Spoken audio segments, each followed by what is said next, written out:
অন্তর্বর্তীকালীন সকল শহীদের সুযোগ সুবিধা আরো দ্বিগুণ করতে হবে।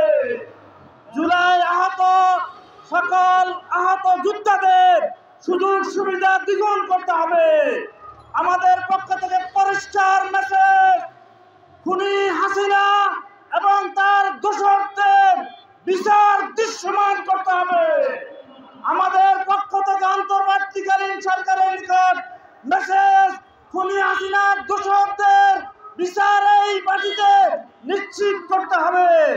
সংগ্রামী দেশবাসী, সেই দিন জুলাইয়ের যুদ্ধরা যেভাবে প্রতিরোধ করেছিল, রাজপথে বৃষ্টির মধ্যে জামাতে নামাজ আদায় করেছিল, তাদের সেই জামাতের নামাজের দিকে লক্ষ্য রেখে যারা এখনো ছাউনির মধ্যে আছে, আমি বলবো দ্রুত মাঠে নেমে আসুন, তাহলে তাদের সাথে বিশ্বাসঘাতকতা করা হবে।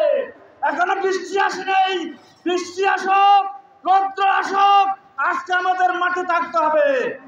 আজকে সন্ধ্যার আগে জুলাই ঘোষণা এবং জুলাই সনদ নিশ্চিত করতে হবে, নতুবা আমরা অন্তর্বর্তী সরকারের বিরুদ্ধে আন্দোলনে নামতে বাধ্য হব।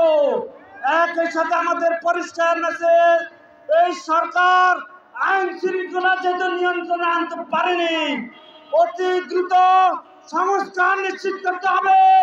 একই সাথে নির্বাচনও দ্রুত ঘোষণা করতে হবে। এই প্রত্যাশা ব্যক্ত করে আমার বক্তব্য শেষ করছি।